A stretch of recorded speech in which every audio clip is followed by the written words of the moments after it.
Pakistani team के captain रह चुके सरफराज अहमद को पाकिस्तान क्रिकेट बोर्ड की तरफ से एक ऑफर हुई थी कि आपको चीफ सेलेक्टर का ओहदा मिलने वाला है।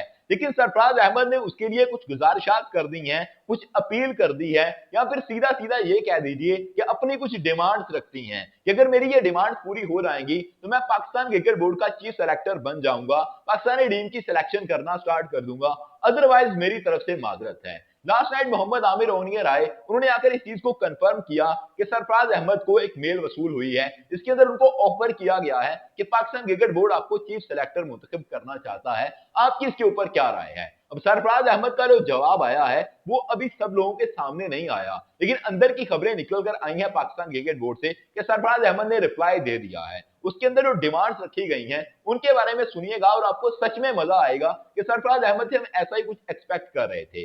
सरफराज अहमद ने जो पहली डिमांड रखी, इन्होंने कहा कि मेरी चीफ सेलेक्टर के तौर पर काम करते हुए काम के अंदर कोई भी टांग नहीं अड़ाएगा। मैं जो काम करूंगा फिर वो ऐसे होगा कि उसके अंदर किसी की कॉल नहीं आएगी, किसी भी किस्म की इन्वॉल्वमेंट मैं काम के अंदर बर्दाश्त नहीं करूंगा। अगर आप इस चीज को मंजूर करते हो तो मैं आपके पास आने के लिए तैयार हूं। ये भी पहली बात थी। दूसरी बात जो उन्होंने की वो इससे भी मजबूत बात है। इस चीज के ऊपर अगर बात की जाए तो पाकिस्तान क्रिकेट बोर्ड ऐसे करता है कि चीफ सेलेक्टर किसी को भी पकड़ कर बिठा दिया और उसके बाद फैसले अपनी मर्जी से करवाने शुरू कर दिए। जैसे अभी हम रिसेंटली टीम के अंदर देख रहे थे कि 6 लोगों की एक कमेटी बनाई गई थी जो कि सिलेक्शन कमेटी थी। कैप्टन को इससे आउट कर दिया गया था कि प्लेयर्स को भनक ही ना लगे कि इनके अंदर क्या चल रहा है। अब जो सिलेक्टर्स थे वो टीम का फैसला करते थे और अभी जब सिलेक्शन कमेटी टूटने पर आई है तो पता चला कि आकिब जावेद अंदर बैठकर 6 जो कमेटी के मेंबर्स थे इनके चीफ सेलेक्टर खुद ही बने हुए थे। हालांकि कोई भी चीफ सेलेक्टर नहीं बनाया गया था, लेकिन फिर भी सारे के सारे फैसले खुद आकिब जावेद कर रहे थे और अभी बाहर निकालने की बारी आई चीफ सेलेक्टर्स को तो सबसे पहला नाम आकिब जावेद का लिया गया। तो इसी वजह से सरफराज अहमद ने कहा है कि आपने जो करना है इन्वॉल्वमेंट उसके अंदर नहीं करनी, आपने सिर्फ मुझे चीफ सेलेक्टर लगाना है और उसके बाद फैसले देखने हैं कि कैसे होते हैं। जो दूसरी बात इन्होंने की है वो ये है कि अगर आपने मुझे चीफ सेलेक्टर बना दिया उसके बाद ये नहीं होगा कि एक सीरीज के बाद आप कहें कि आपका बहुत बहुत शुक्रिया, आप चीफ सेलेक्टर के तौर पर आए थे, पाकिस्तानी टीम सीरीज हार गई है और हम आपको छुट्टी दे रहे हैं, आप अपने घर जाओ।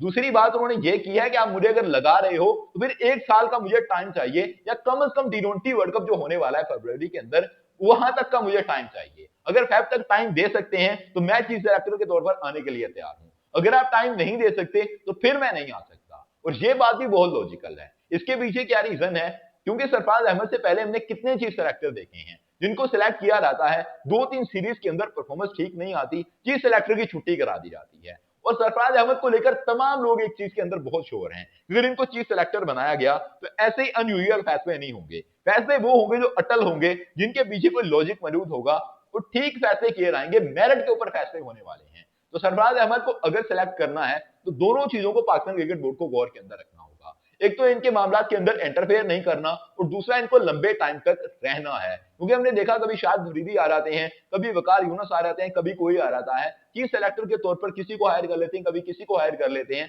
लेकिन वो तमाम चीजें रिजल्ट नहीं दे पाती। तो अगर आपको रिजल्ट लेना है तो फिर टीम के अंदर भी स्टेबिलिटी चाहिए, चीफ सेलेक्टर के तौर पर भी जो बंदा है उसको भी स्टेबिलिटी चाहिए और टीम का जो कैप्टन है उसको भी स्टेबल होकर रहना पड़ेगा। सीरीज आपने हारनी ही हारनी है। आपने डब्ल्यूटीसी के साइकिल के अंदर नंबर 9 पे फिनिश कर दिया, टी20 की टीम आप नंबर 7 पर लेकर फिर रहे हो, ओडीआई का आपका बेड़ा गर्क है, वो तमाम चीजें हो चुकी हैं। लेकिन आपको अभी अगर जीतना है तो आपको हार के तसलसल से गुजरने के बाद अगर जीत नसीब होती है तो उसकी तरफ चले जाओ। अगर आपको स्टेबिलिटी लेकर आनी है तो फिर चीजों को जरा रोक कर रखना होगा। ये कहना था सरफराज अहमद का और ये उनकी डिमांड्स थी। उसके बाद जो बात चल रही है बाकी सिलेक्शन कमेटी की, उनके अरकान के बारे में आपको बता दूं कि किस किस को शामिल करने की बात हो रही है। सबसे पहले बात हो रही है यहाँ पर यूनुस खान की कि यूनुस खान को सिलेक्शन कमेटी के अंदर ले आइए।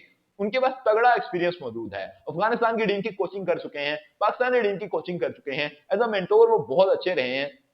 तो आप ले आइए मोहम्मद यूनुस को, वो आपको काम दे जाएंगे और स्पेशली टेस्ट के अंदर पाकिस्तान की तरफ से सबसे ज्यादा रन करने वाला बंदा है तो आपको बहुत काम देगा। साथ मिसबाह हक की बात हो रही है कि मिसबाह हक को लेकर आइए, पाकिस्तान क्रिकेट बोर्ड के साथ अटैच रहे हैं, पाकिस्तानी टीम की कोचिंग कर चुके हैं, तो उनको हो नो है कि चीजें कैसे चल रही होती हैं। और साथ बात हो रही है मोहम्मद यूसुफ के बारे में कि उनको लेकर आइए। और अगर सरफराज अहमद चीफ सेलेक्टर होंगे तो एक और बात तय कर लीजिए कि इस दफा पाकिस्तानी टीम का कैप्टन भी सिलेक्शन कमेटी का हिस्सा बन जाएगा। इतने ही मेंबर्स को पाकिस्तान मुस्तक रखेगा और हो सकता है कि आगे चल के सलमान भट्ट को भी सिलेक्शन कमेटी के अंदर शामिल किया जाए, क्योंकि वो काफी लॉजिकल मशवरे देते हुए नजर आ रहे हैं और उनकी बातों के अंदर दम खम नजर आता है। वो बंदा बड़ा जीनियस है, क्योंकि जितनी भी बातें वो कर रहे होते हैं अपनी एकेडमी के अंदर देख लें या सोशल मीडिया के ऊपर आकर कर रहे होते हैं, उनके अंदर कुछ नजर आ रहा होता है। तो सलमान भट्ट को भी हो सकता है शामिल किया जाए सिलेक्शन कमेटी के अंदर। उनको लेकर थोड़ी चीजें कंट्रोवर्शियल रहती हैं कि लोग उनके ऊपर तनज बहुत करते हैं और मुझे इस चीज की समझ नहीं आती कि साल 2010 के अंदर होने वाली चीजें अभी तक क्यों चल रही हैं। आप ऑस्ट्रेलिया के अंदर देख लें, स्टीव स्मिथ थे, बाकी प्लेयर्स थे, उन्होंने जो भी मामला किए, जो भी हुआ, उन्होंने अपनी परफॉर्मेंस के दम पर सब कुछ मनवा लिया और पाकिस्तानी टीम के ये लेजेंड थे जिस के अंदर ये सब कुछ हुआ था। उनसे गलती हो गई, आपसे जिंदगी में कितनी गलतियां होती हैं, उन तमाम चीजों को छोड़ दीजिए और अगर पाकिस्तान का भला होता है इनको लेकर आने से तो कर लीजिए। मुझे तो इस बारे में ऐसा ही लगता है। आपको क्या लगता है? कमेंट करके अपनी राय का इज़हार जरूर कीजिएगा। Subscribe channel for more videos. Thank you all the way to